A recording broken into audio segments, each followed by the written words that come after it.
देखिए, आप सब लोगों को हमने इसलिए बुलाया है कि कांग्रेस पार्टी ने कल एक चिट्ठी उपराज्यपाल महोदय को दी थी, जिसमें हम लोगों ने ये लिखा था कि हम आउटसाइड सपोर्ट जो है वो हम आपको देंगे।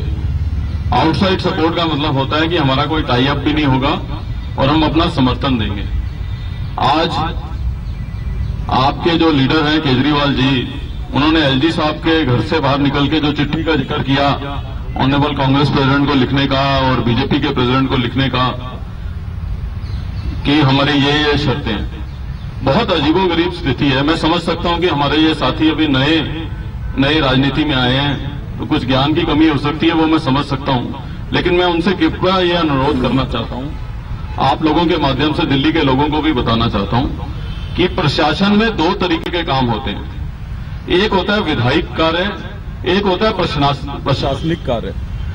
एग्जीक्यूटिव का रोल अलग होता है, लेजिस्लेटिव का रोल अलग होता है। हम जो आपको समर्थन की बात कर रहे हैं वो हम विधानसभा के अंदर समर्थन की बात कर रहे हैं कि विधानसभा के अंदर अगर उनको मेजोरिटी साबित करनी पड़ेगी, विधानसभा में उनकी सरकार ना गिरे, तो उसके अंदर हम उनका समर्थन करेंगे। वो जो शर्तें रह रही हैं उसका समर्थन से कोई लेना देना ही नहीं है, वो सब प्रशासनिक कार्य हैं। प्रशासनिक कार्यों में किसी भी विधायक की या विधानसभा की डायरेक्ट इंटरफेरेंस नहीं होती।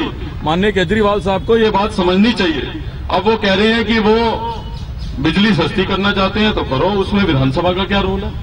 वो तो जो है कैबिनेट का फैसला है, सरकार का फैसला है, उन्होंने करना है, वो करें। वो कह रहे हैं कि करप्शन में हम जांच कराएंगे, तो करप्शन की जांच के लिए विधानसभा से पूछने के लिए नहीं आना पड़ता।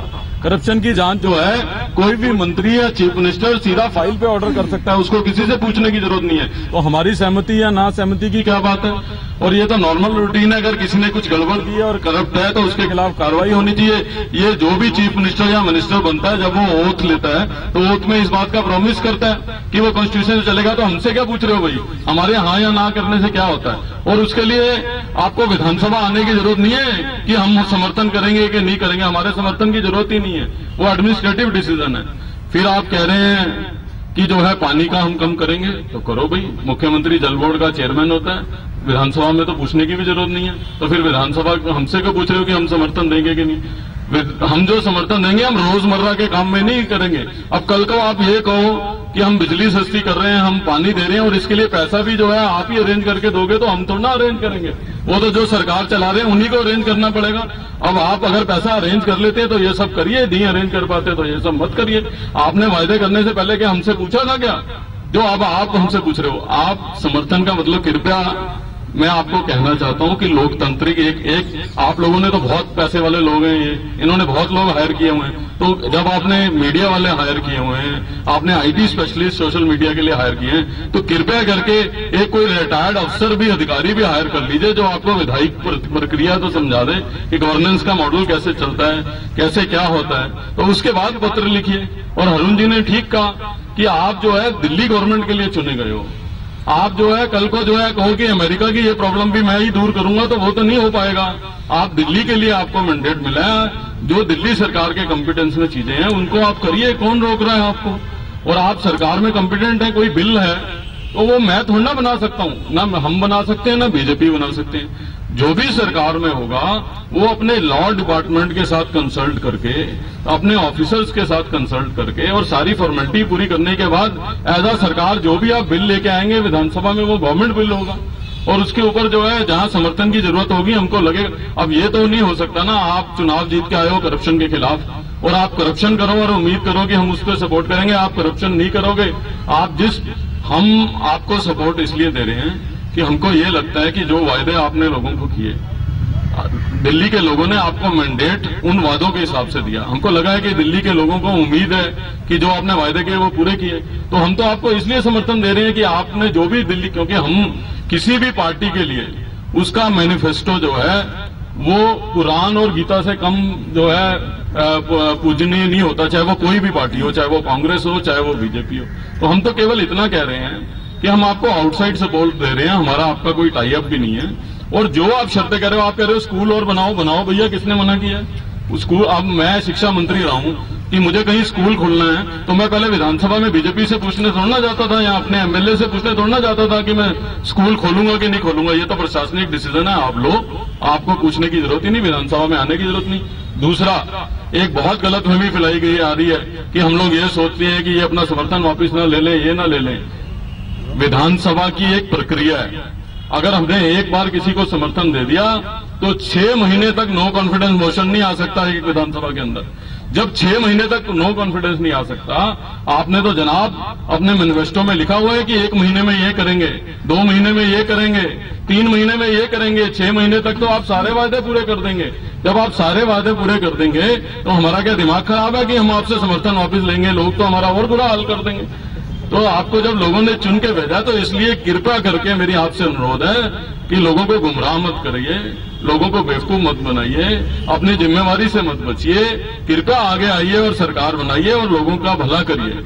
इस दिल्ली के लोगों को दोबारा चुनाव में मत झोंकिए, नहीं तो कोई भी और हम लोकतंत्र को जिंदा रखना चाहते हैं, हम दिल्ली के लोगों के फैसले को सलाम करना चाहते हैं, नतमस्तक करना चाहते हैं। नहीं तो हमारे पास खोने को कुछ नहीं है, होने के लिए आपके पास ही है। हम तो उसके बावजूद आपको समर्थन दे रहे हैं और केवल इसलिए दे रहे हैं कि दिल्ली में विकास हो, दिल्ली का हित आगे आए, दिल्ली के लोगों के ऊपर चुनाव का एक बोझ ना हो, दिल्ली के लोगों को जो है तकलीफ ना पहुंचे। दिल्ली में जो हम बड़ी मुश्किल से 15 साल में दिल्ली को विकास के रास्ते पे लाए हैं, वो विकास का रास्ता ना टूटे। तो आप कृपया गुमराह मत करिए लोगों को। ये सब प्रशासनिक डिसीजंस हैं, इन प्रशासनिक डिसीजंस को जो है आप कॉम्पिटेंट हैं एज अ चीफ मिनिस्टर और कैबिनेट आपकी डिसीजन लेने के लिए। विधानसभा का इन सब चीजों से कोई मतलब नहीं है और ना इन सब चीजों से कोई आपसे समर्थन वापस लेने वाला है। तो इसलिए जो है आप कृपया गुमराह मत करिए लोगों को और आप सरकार बनाइए और अपनी जिम्मेवारी का निर्वाह करिए। और अपनी जिम्मेवारी का निर्वाह करने के लिए विधानसभा से समर्थन केवल इतना मिल सकता है कि आपकी सरकार जो है वो गिरे ना। वो उनके लिए क्या क्या चीजें अरेंज करनी है, वो एक कॉम्पिटेंट सरकार का यही काम होता है कि पैसा कहां से अरेंज होना है, पॉलिसी कैसे पास होगी, यही कॉम्पिटेंस होता है। कोई सरकार ये नहीं चाहेगी कि उसके राज्य में गरीब लोग हों। कुछ सरकारें कर पाती हैं, कुछ सरकारें नहीं कर पाती। तो इसी में तो कॉम्पिटेंस आता है कि कॉम्पिटेंट गवर्नमेंट कौन सी है, कौन सी नहीं। कौन सी सरकार चाहेगी कि मेरे राज्य के लोग जो है वो खुश ना रहें? कौन सी सरकार चाहेगी कि उसके राज्य के लोगों को कोई तकलीफ हो? तो ये तो सरकार की कॉम्पिटेंस पे है। कॉम्पिटेंस आपको प्रूव करना है, विधानसभा में हम आपकी सरकार गिरने ना दें, इसीलिए हमने आपको आउटसाइड सपोर्ट देने का जो है वो वायदा किया है। और कि चुनाव का दोबारा होने का खतरा उनके सर पर ना टूटे, इसलिए वो स्ट्रेटेजाइज कर रहे हैं। देखिए, वो जिम्मेवारी नहीं लेना चाहते, जिम्मेवारी से भागना चाहते हैं। वो जो है उनको अंदाजा भी नहीं, मुझे लगता है उनको भी नहीं अंदाजा था हमारी इतनी सीट आएगी, इसलिए वो विपक्ष में रहना चाहते हैं, सत्ता में नहीं आना चाहते हैं। जो 18 मुद्दे जो भेजे हैं, 18 शर्तें भेजी हैं कांग्रेस को और बीजेपी को, आप लोगों को, क्या आप लोगों का क्या? देखिए, उसको ऑफिशियली जवाब तो एआईसीसी देगी पॉइंट वाइज, लेकिन मैं आपसे ही प्रश्न करना चाहता हूं क्योंकि आप लोग भी बहुत समय से दिल्ली सरकार जो है कवर कर रहे हैं। आप एक बात बताइए, मैं आपसे ही प्रश्न पूछता हूं कि अगर बिजली का ऑडिट कराना है तो कराइए, ये पूछने के लिए विधानसभा में पूछने आने की जरूरत थोड़ी ना। आपको अगर बिजली सस्ती करनी है तो करिए, कैबिनेट कॉम्पिटेंट है उस फैसले को करने के लिए, इसके लिए विधानसभा में आने की क्या जरूरत है? आपको अगर पानी के दाम कम करने हैं तो करिए, इसमें विधानसभा से पूछने आने की क्या जरूरत है? तो इसलिए हमारा समर्थन कहां से आ गया? हमारा समर्थन और ना समर्थन का कोई फायदा नहीं। ये सब एग्जीक्यूटिव डिसीजंस हैं जो लेने के लिए सरकार के मंत्री और कैबिनेट जो है वो पूरी तरीके से कॉम्पिटेंट है। तो मकसद क्या है उनका? आप लोगों को जो मतलब तो आप समझिए क्या है, मतलब लोगों को गुमराह करने का है। ये ऐसे कर रहे हैं कि जैसे जो है अगर हमने हानि भरी। आप एक बात बताइए कि जो सरकार फैसले लेती है, हम चाहे हमारे इनके अपने भी विधायक आ जाए, चाहे इनकी अपनी क्लियर मेजोरिटी आ जाए, तो ये हर चीज के लिए अपने विधायकों से पूछने थोड़ा ना जाती है सरकार कि आप बताइए जी आज मैं ये काम करूं कि नहीं करूं, आज मैं ये करूं कि नहीं करूं। फिर एग्जीक्यूटिव बनाने की, लोकतंत्र के 3 पिलर होते हैं, जुडिशियल, लेजिस्लेटिव और एग्जीक्यूटिव। तीनों के फंक्शन कॉन्स्टिट्यूशन ने अलग अलग डिफाइन कर रखे हैं कि किसका क्या फंक्शन होगा। जनाब जिस बातों पे हमारा समर्थन मांग रहे हैं वो सारे एग्जीक्यूटिव डिसीजन हैं। उसमें विधानसभा की कोई आवश्यकता नहीं है। तो इसलिए किससे पूछने की जरूरत है? अगर कोई करप्शन हुआ है या किसी ने कोई गलत काम किया है तो इसमें आपको उसके खिलाफ कार्रवाई करने के लिए अपने सेक्रेटरी से भी पूछने की जरूरत नहीं है। आप फाइल पे ऑर्डर कर सकते हैं इंक्वायरी के। तो आप इसमें हमसे क्या पूछ रहे हैं कि तुम्हारी हाँ है या नहीं है? इसका मतलब यह है कि हम हाँ नहीं करेंगे तो तुम करप्शन के खिलाफ कार्रवाई नहीं करोगे। आप लोग सीधे समर्थन क्यों नहीं करते कि शर्तों को समर्थन? अरे हाँ, हम कह रहे हैं कि हम तो विधानसभा में समर्थन कर रहे हैं, आप सरकार बना के इसको कॉम्पिटेंट कर रहे हैं और आप जो है आप करिए जो करना है। अब हम कल, मैं इसलिए ये कह रहा हूं कि कल को ये कह दी आपने समर्थन किया था, बजट तो है नहीं हमारे पास, हम बिजली कहां से सस्ती करें, आप अरेंज करो। तो बजट अरेंज करना विधायक का काम नहीं है, सरकार का काम है। आप जब सरकार चला रहे हो, ऐसे तो कोई भी सरकार जो होगी वो ये कहेगी मैं तो जो है सबको सोने का मकान बना के देना चाहता हूं। तो सोने के मकान के लिए पैसे तो होने चाहिए ना सरकार के पास, वो तो सरकार ही अरेंज करेगी ना, वो विधायक थोड़ा ना अरेंज करके देंगे। इसलिए हम कह रहे हैं कि ये एग्जीक्यूटिव डिसीजन है।